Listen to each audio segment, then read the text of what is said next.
1 year ago, I was struggling to qualify for any Solo Victory Cash Cup, but come to now, I qualify for many of them.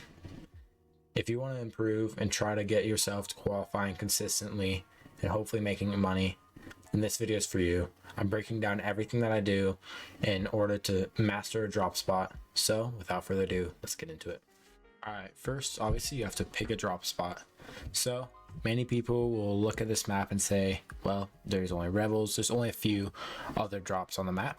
But if you look in, I can turn on landmarks, which Fortnite.gg does this perfectly. Go to Fortnite.gg, I'll link it in the bio.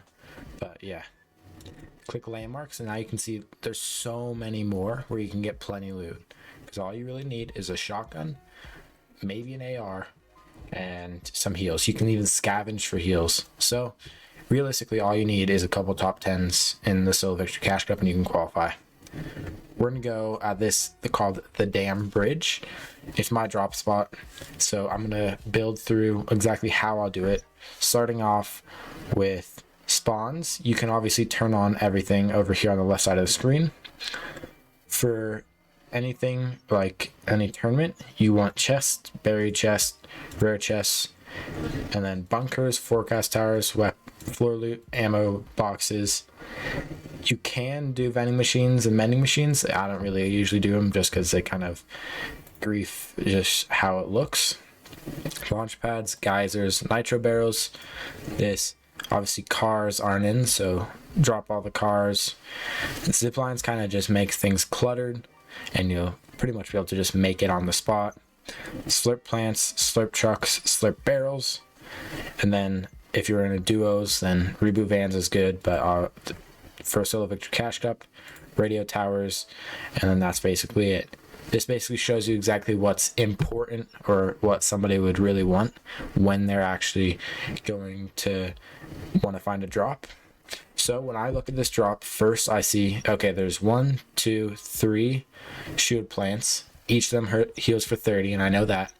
So I have 3 shield plants that I can use. I can drop up here, get this shield plant, go loot this, it'll respawn, get this again, jump off, loot down here.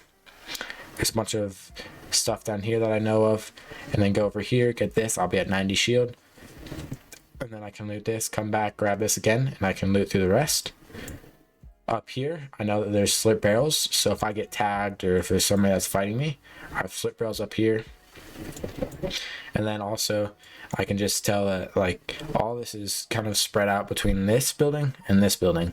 I know there's kind of just this watery area which I have to avoid, and I know that this is all in a canyon, so you got to be careful. You got to be really aware of people who are around you. So when I drop in, if the battle bus is going from around Classy to Sandy Steps, I usually am scouting for people that are landing up here, people that are landing back here, maybe back here, or even people from Sandy that are coming to W key me, just because I want to make sure, okay, I know that there's going to be a person up here, I got to try to avoid them, do my best. But yeah, you can just kind of do that while in the game. Biggest part about this is the metal is really good. There's a bunch of these, they're like sewage pumps almost, that have about 40 metal each. So if you farm just 10 of them, you're pretty much max metal, as well as this launch pad. When I jump into a game, you can also see that there's a few fences in here that also give really good metal, so I'll use those. And this launch pad is also really great. So I have basically rotation out of here. I have enough loot, I have enough shield that I can save up any shield that I get out of from looting, which is really key. If you can go out with like 6 med kits or 3 med kits, maybe a nuke, 2 Nuka-Colas, and 6 minis, that's pretty much as perfect as you can get it. But yeah, then launch pad out, I can rotate anywhere. I can rotate up here, I can rotate back here depending on where zone pulls. Say zone pulls all the way up here, then it's like, okay, I'm going to rotate down here. There's a bunch of launch pads over here that I can look at. If zone pulls all the way down to like Mount Olympus, then I know that I can rotate around here. There'll be a lot of nitro barrels and all that sort of stuff. It's all about map knowledge. You need to know what's around you on the map and what you can use to get from point A to point B. So step number 2 is understanding how to get a good drop, because for each battle bus there's a different place that you have to land. I'll turn off spawns, that way it makes it a little bit less cluttered. But yeah, the battle bus is coming from Sandy Steps to Classy Courts, or Classy Courts to Sandy Steps. You have to have a good drop. That way you can be the first person to get on the chest or the weapon that you're landing on, to ensure that you get the weapon first and you can ultimately kill them. So what I usually go through and do is, if you go up here, you can draw a circle. I can click on the center and just drag outwards. And that's usually about good. It really depends on your drop. Since this is in a canyon, I'll probably go a bit more, just so that it's a bit more careful. I know from past experience and from watching people that right here is one of the drops, as well as right back here. So I know that this is about it. I can basically draw the circle and assume that every low spot is where I want to drop. So I can put a marker here, go over here, draw a marker, put it there. I can just say, we don't even need to put anything there. Put another one there. And there's probably one right here. Another one right there. Another one here. Another one right there. Another one right here. Probably not on the bridge, so I'm gonna maybe try to move this off just a bit. I'll go back here. It's probably another one right around here. And you can go into a game and fine tune it. Otherwise though, this will probably work good enough. You can kind of just guess while you're in the game, because that really helps. What these markers mean though is that's where you want to pull your glider out.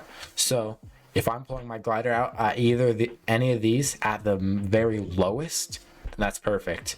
If I'm pulling my glider out like right here, and that's not what you want. If I'm pulling my glider out right here, that's not what you want. You want to be pulling your glider out at each of these markers.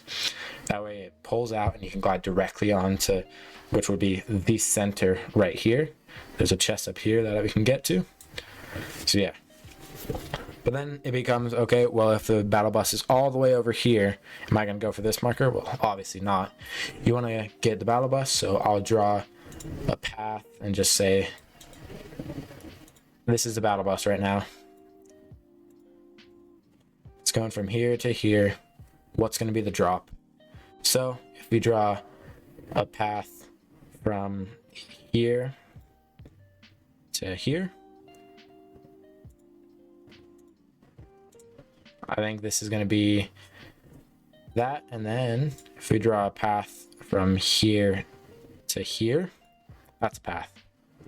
So now we can look at this and kind of judge, okay, which one's longer? Well, this is a longer side. This one's shorter.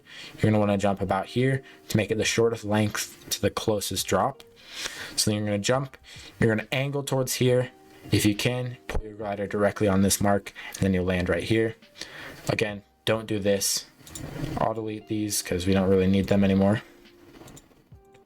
We can do another example. Say the battle bus is going from here to here. We can kind of assume, okay, where's it going to be? Gonna look, all right, the closest drop is either this one or this one. I think I'm gonna go with this one just because it's further. The battle bus is coming this way, down and to the left. This is gonna be the drop. So I'm gonna want to make sure I draw a path as direct as I can. So I'll probably jump out of the battle bus right here and go here. That's only 123 meters, as you can see. If I were to jump out though from here, it's 232. See the difference? That's a really big difference that can lose you seconds, which is key in a fight. All right, so we're gonna do a few examples of where the zone's gonna pull. Say that this is third zone, it pulls about up here. This is not nearly accurate, but we landed all the way down here. How are we gonna get to that? Well, number one thing for me is that I understand, okay, there's a bunch of green up here. That way we can get and use the dashes. So I want to try to get up to here as best as I can. But people are going to be coming from anywhere from over near Classy. So I always try to rotate on what's called the dead side. If you guys aren't aware what the dead side is, basically means that people from Classy Course are going to be rotating here. Grand Glacier, Reckless, they're all going to be rotating into this area. So my game plan when I'm really stacked is, can I get to the dead side as quickly as possible, which will most likely be over here near Underworld, because people are just going to have landed at Rebels and Underworld, and they're going to be the only people there. There's going to be 3 teams, whereas there's going to be probably about 20 teams over here, 20 or 30 teams over here, which is going to be so much harder to rotate if there's people just shooting at you from every place. So the first thing that I'm going to do is I'm going to hit this launch pad from my drop spot. I'm going to get up to here, which I'll have these 2 nitro barrels. I'll get 1 nitro barrel, go up to this launch pad, probably the launch pad from here directly over to this launch pad, or from this launch pad over to this flaming ring. Really depends on what I want to get to or how the fighting's going. But most likely I'll just hit this launch pad all the way to here, and then from there I'm pretty much getting this dashes, and I can dash down here all the way, hit this, dash again, dash up this river, all the way like that. That'll probably take maybe 2 minutes of constant moving, and you'll be into a spot where you can sit there for 20 minutes and have nobody shooting at you for once. So that's my rotates out of here.